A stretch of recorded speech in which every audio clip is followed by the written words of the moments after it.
from the West Virginia University Center for Excellence in Disabilities.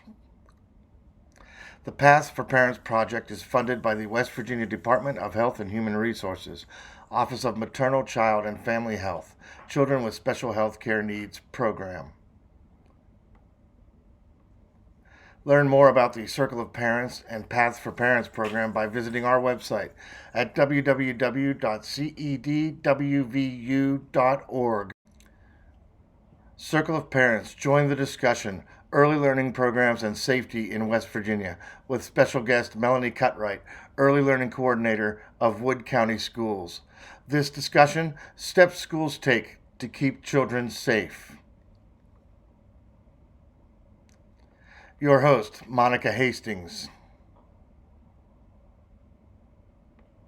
Special guest, Melanie Cutright. Hello, my name is Erika Hastings, and I'm with WVU Center for Excellence in Disabilities. And I'm a parent and family network specialist. And today I'm here with Melanie Cutright from Wood County Schools. Melanie, would you like to introduce yourself by telling us about your experiences and background in early childhood education? Sure. Thanks for having me, Erica. Thank you. My name is Melanie Cutright, and I am the coordinator of early learning for Wood County Schools. That means that I work with students from pre-K to third grade. Most of my work is centered on pre-K and working with teachers, students, families, and community organizations to provide support for the pre-K program and in preparing students to be ready for kindergarten. My background actually started in secondary education, where I worked for 16 years as a teacher and 2 years in administration. And then I moved to elementary school. And I remember my very first pre-K experience was someone who was upset because he didn't have a full bottle of bubbles at home and was sobbing uncontrollably. And I wasn't, coming from a secondary background, real sure what to do with that. But I quickly learned and kind of fell in love with early childhood education. So I'm just excited to be able to work with students in that capacity. I've been an assistant principal, a principal, and now I'm the coordinator, and have learned a lot in each of those roles about early childhood education. Has your role changed any since COVID-19 has hit? It has had a significant impact on my role and my day-to-day activities. I like to spend a lot of times out in the field, in the classrooms with teachers, observing students and working with teachers on how to handle behavioral issues and different things like that.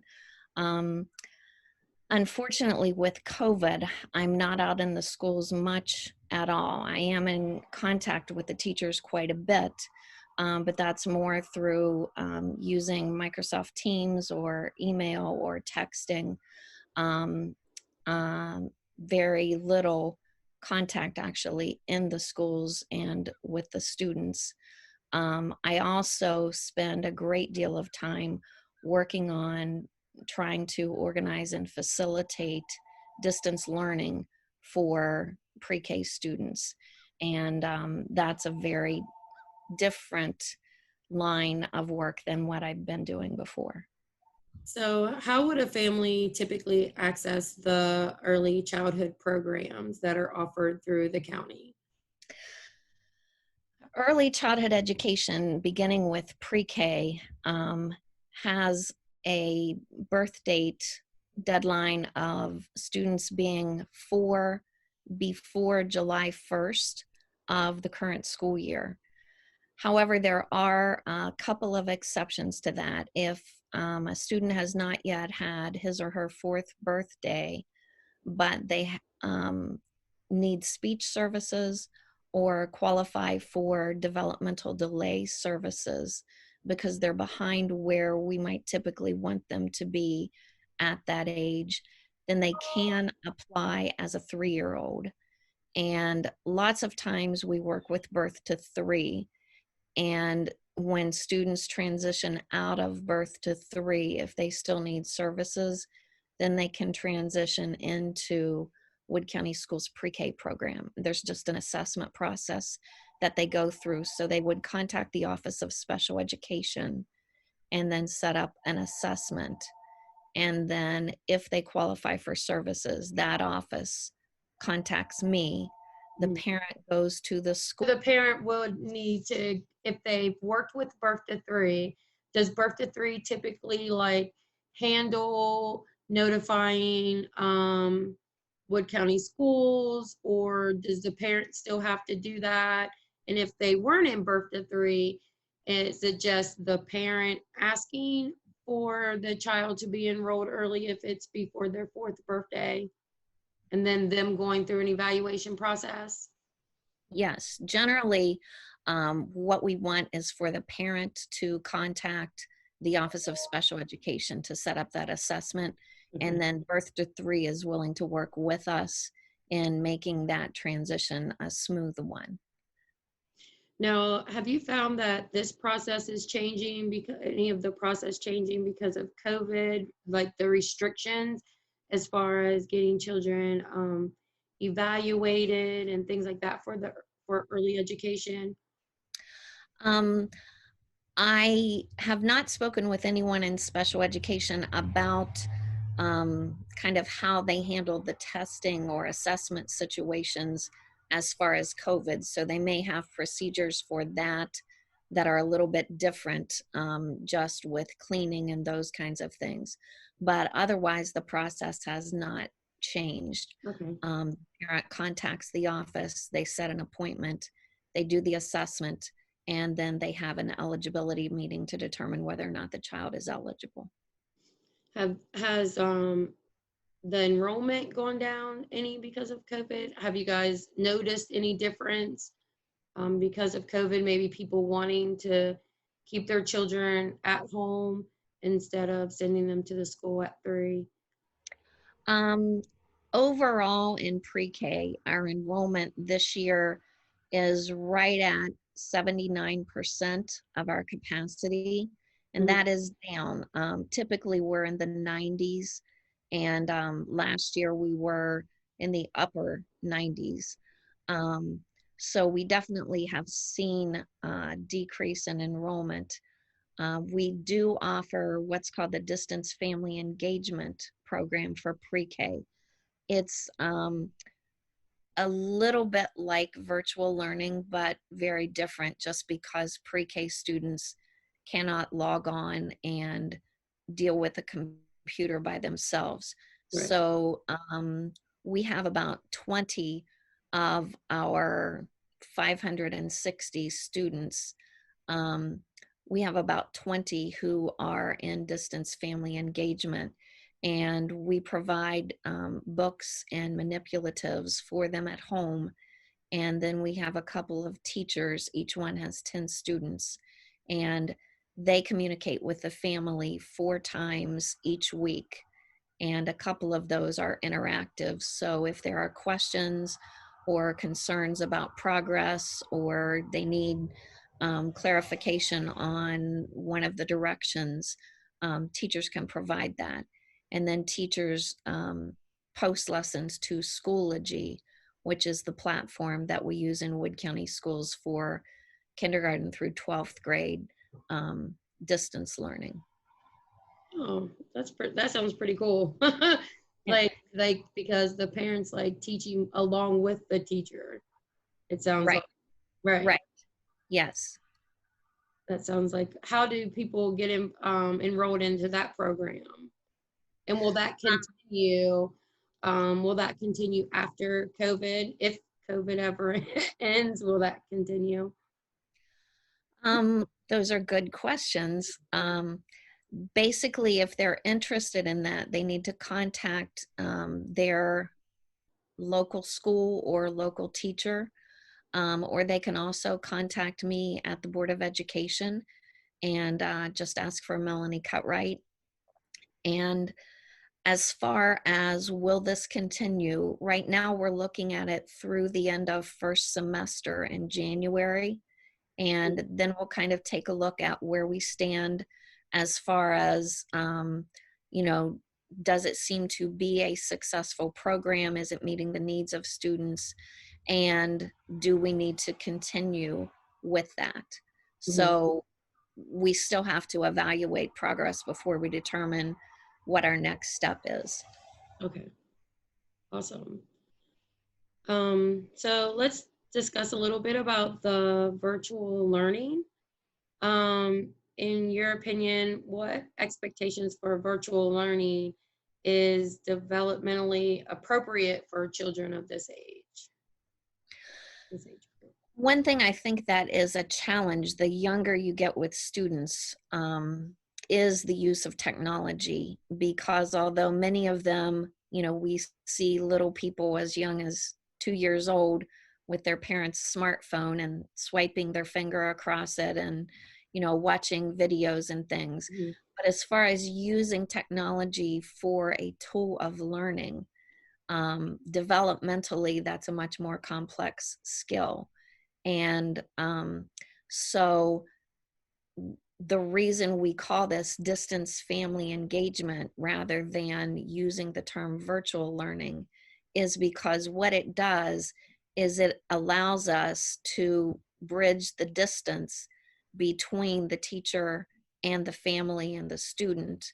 We're doing that by technology, but as you said, we definitely depend on the parent to look at the lessons that are provided and work with the student in accomplishing those lessons, because they're not going to be able to necessarily understand an activity and then do that on their own.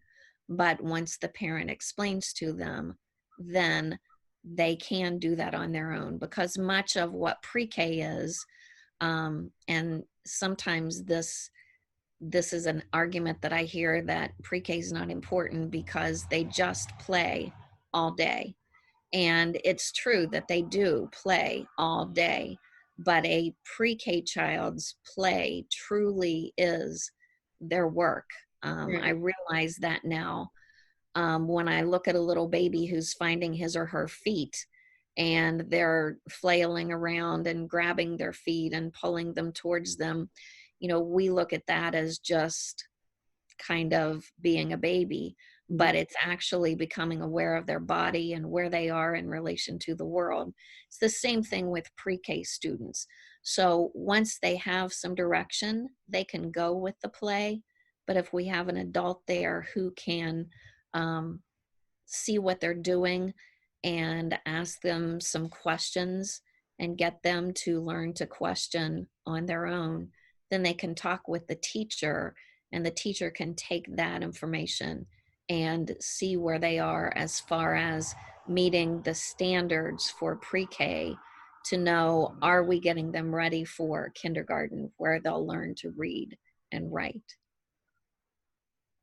So is kindergarten, is that offered in a virtual learning platform? Kindergarten is offered. The state of West Virginia offers what's called virtual learning, and that is for kindergarten through 12th graders. That is a pretty um, serious curriculum. My understanding is it's not for those people who are just kind of into school, Hmm. but it is fairly strenuous. And then um, learning is provided through Wood County Schools, as we are in right now, called remote learning. And teachers work with the students, sometimes through Teams meetings, sometimes they post lessons to Schoology, and they can also be in touch through apps like Seesaw or Class Dojo or email. And so kindergarten does have those options as well. Do you get any feedback or any experiences? Have you heard from parents about how it's going for children of the earlier age for virtual? Are they managing? Are they finding it difficult? Um, are people changing from virtual to, you know, back to brick and mortar when it's available? What have you been noticing? Is there a trend going or anything like that? I don't, I don't know that there is actually a trend. I don't have data on that, but the things that you touched on are definitely occurring. We have parents who maybe tried virtual learning through the state of West Virginia and found that just to be too complex. Mhm. And so they may have dropped back to brick and mortar, as you say. Um, or they may find that their child just doesn't learn as well in that capacity. Yeah. um, then we have students who were attending 2 days a week in school and 2 days a week at home, and some parents liked that and found that, I think, to be beneficial, um, more than doing a completely virtual program. Mhm. Um, right now, as I said, we're in the remote learning Right. phase where it's 4 days a week. They're at online, and then on Fridays, the teachers have office hours. I have had one parent who tried the distance family engagement and decided that that was not a good match for the learning style of the child. And so they have pulled back from that. Um, so it just kind of depends, I think, on kind of families and what they can make work. Mhm. Or, if both parents are working outside of the home, um, then depending on what the childcare situation looks like, it can be challenging to impossible to try to do a distance learning kind of program. Yeah. Um, if they have someone there who can do that full time, it's much more likely that's going to work. So it's just a variety of, some things work for some kids and some families, and other things don't work as well, depending on the circumstances. And when your child is this young, especially like 3, 4, 5 years old, that's when you excuse me, kind of figure out what their learning style is and Mhm. what they Mhm. need in order to learn how to do different tasks. So I could see how, you could start out with one way and then, figure out like that's not going to work for that child and then Right. need to change. Because Exactly. That's a good observation because, you can have two children in the same family, and one learns one way and one learns a different way. So one could be going to school brick and mortar style, and one could be virtual, and they both could be succeeding, or yeah, they both could be struggling, and you need to switch them around. yeah, So it really is very individualized. yeah. Just got to know their style and try to figure. Exactly. Yeah.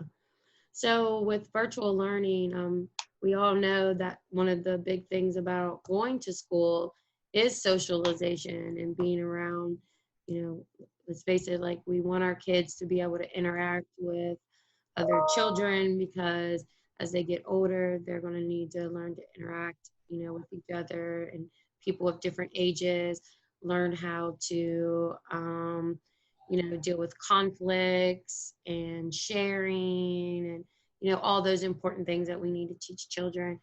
So with everything being virtual, are is the Board of Education statewide, or if you even know, are they trying to come up with something to maybe do the kids have Zoom meetings, even at younger ages where they can see who's in the classroom with them, so they, when they do get to go to school, they're very familiar. Do they get to play games? I mean, what kind of socialization are the kids getting during these 4 days, or if any? Right. And socialization can be a real challenge, partly because of the family educational rights to privacy. And when you put everyone on a screen together, I'm sure you've heard nationally, sometimes there have been issues that have arisen from that.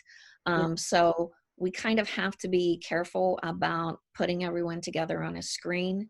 And in um, even in classrooms where students are together on a screen, I viewed some of that this summer in summer school. We did a virtual summer school, and I noticed that it was very individual.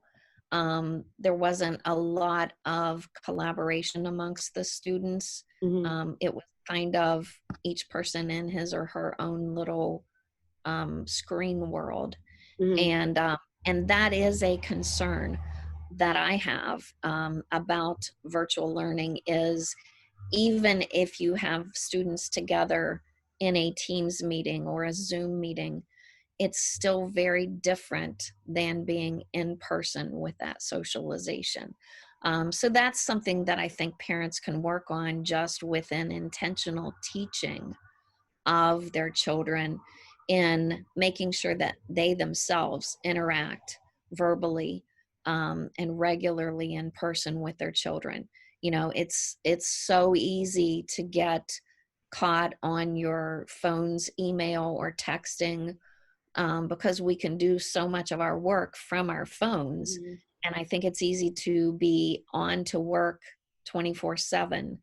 And I think it's a really good time for us to take a step back and pay close attention to how much time are we as adults um, giving to our children, so that they have personal interaction. And if there are other children in the family, um, doing things like family game night, or getting activities where the kids can play together, even if their ages are different, Hmm. if they can still play together, and then using conflict as a teachable moment, rather than jumping in as the parent who saves the day and solves the problem for them. I think it's extremely important that as adults we realize that we need to talk through the situation with them, kind of to see what were you wanting and what was the other person wanting, and what happened that caused a conflict here, and what can we do to make things better. And that just takes time. But I think that's very important, because the fact that you bring up that question is indicative that it's a very important skill for children to learn, those social interaction skills. And we may have to be more intentional about that at home during this time. And I 100% agree with you on the interaction and helping your children resolve conflict at home instead of just jumping in as the parent. I have adult children, Uh-huh. and a couple years ago, we were all together for the holidays, and one got mad at the other. There's three of them. One got mad at the other, and it caused like all three of them were just like at each other. And they're, of course, they're adults now, so they're like, "Well, I'm leaving," you know. Right. Type thing. And I Yes. was like, and I had to say, as the mother, no, you're not. Let's all, take some time, calm down, take 10 minutes, calm down. Mhm. We'll meet in the living room, and we're going to talk about this because we're a family. We're always going to be a Exactly. family. You guys are always going to be sisters. Let's talk about it. So even with my adult children, sometimes I have to be like, okay, girls, we're going to talk about this. I'm just going to be here and make sure y'all don't hurt each other. you know, and don't be Absolutely. disrespectful or anything. But those are really good teaching moments, especially if there's other siblings in the home, because there are always times where they're not going to get along. Sometimes they're angels and they have the best relationship ever, but Mhm. sometimes, they're kind of at each other. So I definitely agree that those are, really good teaching moments. And now with, kids being home so much and around each other so much, that they're not getting that other socialization with other children either. So that also can add to the pressures of the child and make, conflict at home. So sometimes, it's good to just have everyone calm down and talk about it. Exactly. I definitely agree with that. And what you realize is we're never too old to learn. You Right. know, we sometimes we think, we'll teach them when they're young and then they'll get it all right. And even as youngsters, I remember as a child thinking, well, one day I'll grow up and, everyone just will get along once they're an adult because they're adults. Right. And, as a child, you can think that. As an adult, you realize that we still have to learn and we still have to deal with conflict in a reasonable, appropriate way. Yeah. And even if you have an only child, there's going to be conflict in the home sometimes with, do I have to eat that for dinner, or why do I have to go to bed at that time, or I don't want to take a bath tonight. Right. And those again, even though you don't have maybe other little people for them to socialize, they can learn to socialize with you as an adult. And how we handle those situations and in looking at what the child wants, what they need, and what the choices are, and teaching them to kind of work through it that way. Even with a single child, you can still work on socialization at home. Oh yeah. I have my youngest daughter has a son, he's 2, and they're here right now. And when she works, I keep him. She works later in the evening. And I'll be like, okay, it's time to clean up your toys. And he'll be like, no, Nana, not right now. No, Nana, not right now. And I'm like, okay, let's talk about this. And Right. it's kind of good that it's daylight saving, so it's getting darker, because he knew, Yes. he had learned that when it was dark out, it was almost bedtime. Uh-huh. That's good. Now I can be like, okay, look outside. Is it dark? Yeah. Yes. Yeah.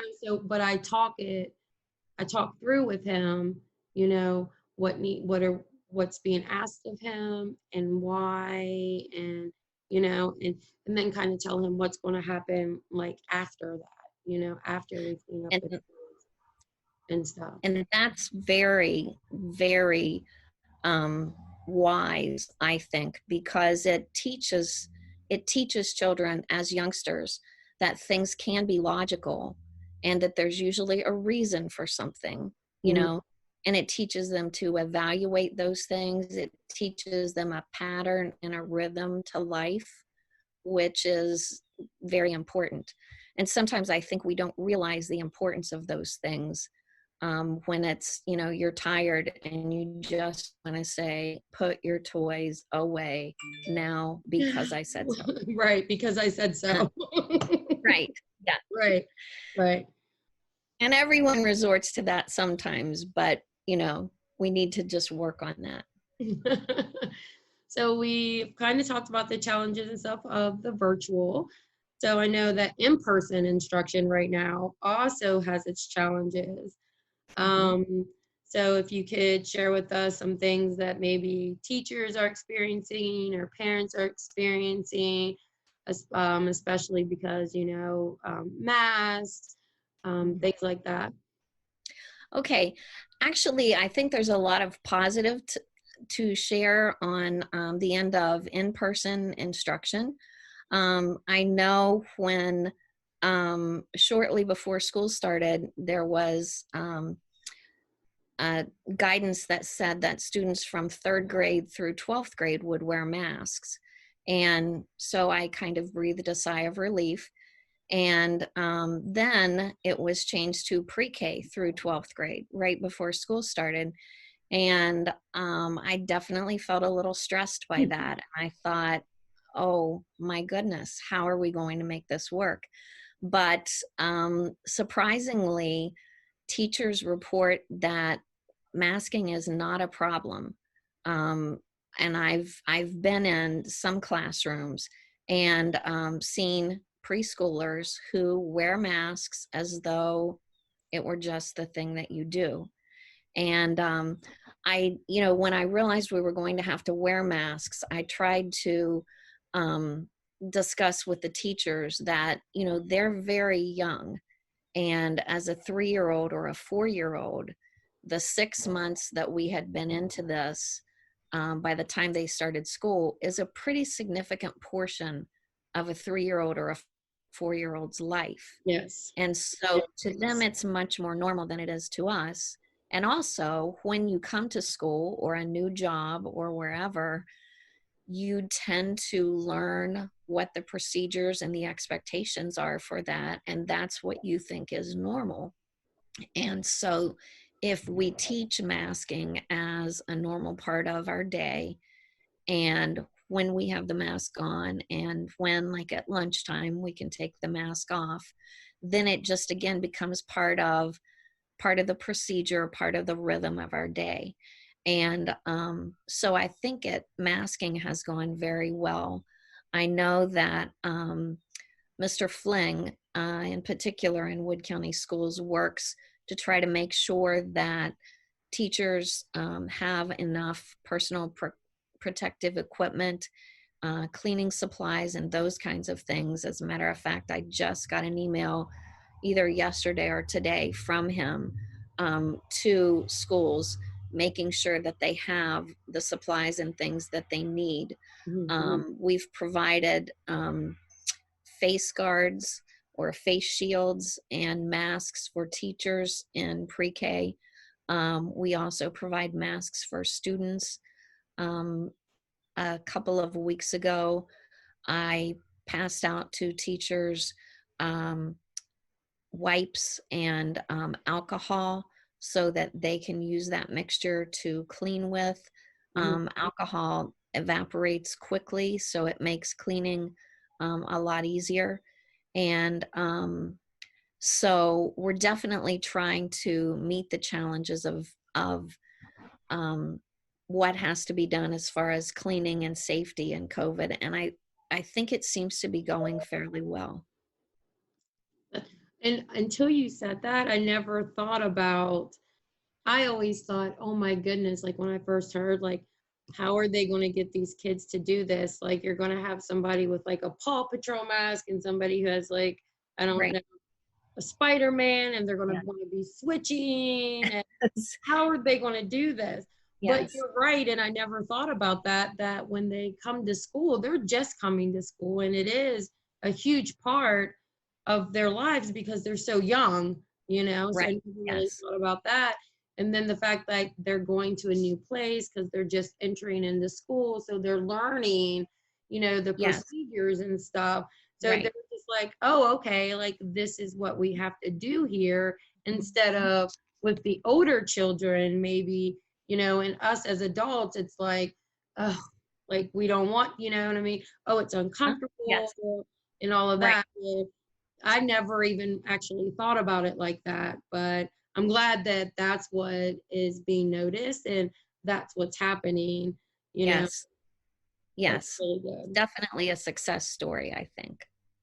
Yeah, that's good. Because, I wouldn't have thought that. So, you know, Right. so what type of resources are available if parents want to learn more about the West Virginia early learning programs? Do they just go to their local Board of Education? You can go to the local Board of Education. Yes. I take phone calls anytime. I also, my email is available on the Wood County Schools webpage, which is woodcountyschoolswv.com. And I get emails from parents, I get phone calls from parents. I meet with parents in person, some, not as much since COVID. Usually we do email or phone calls. And then they can also go to the West Virginia Department of Education website. Just Google WVDE, um, or West Virginia Department of Education. And there is a lot of information on the state's website about pre-K and the pre-K programs in the state of West Virginia. Do you have any advice for parents who are thinking about putting their children into an early learning program? I think it's a good idea to talk to people and see, you know, what their experiences have been, what their recommendations are, what things have been positive experiences for them, and what might be the challenges there. I think it's good to try to find educators to speak with, and if you can do that, if you have a child who is older in school and you have a little one coming up, you may be able to talk to the early childhood teachers at that school. As I say, people are always welcome to contact me at my office, because sometimes they don't have older children and it's the first child that they're putting in, and they have lots of questions, but they may not really have access to anyone who is an early childhood person. And I'm more than happy to talk to people and answer questions, and try to help them figure out what is the best thing for their child with their learning style and their situations. Well, I thank you so much for coming on with me, and hopefully the parents that view this find the information just as knowledgeable as I do, because I Okay. thought that you had some really good points, um, and it really like opened my eyes kind of to like what is actually going on in the school. So I really appreciate you coming on and speaking with me about this topic. Well, I appreciate the opportunity to share. Do you have any final words? I would just encourage people to um, take early childhood education seriously. It is play, but that play is work. And we do a lot of basic skills things, but also a lot of social and emotional things, like learning to lose a game without it being the end of the world, Mhm. learning to play together with someone and not just side by side, learning how to share, teaching children how to solve and resolve conflict. Um, so it really can be a very beneficial time in your child's life in order to get them ready for kindergarten. Kindergarten, some people know this and some people don't, but kindergarten now is a lot like first grade used to be 30 or 40 years ago. They will leave kindergarten, or should leave kindergarten, reading and writing. And that used to be something reserved for first grade. So they Yeah, really need to be prepared to hit kindergarten running. And I believe that pre-K education, when it's done well, helps them to do that. I agree. Thank you. Thank you very much. Circle of Parents Group at cedwvu.org. Brought to you by the West Virginia University Center for Excellence in Disabilities.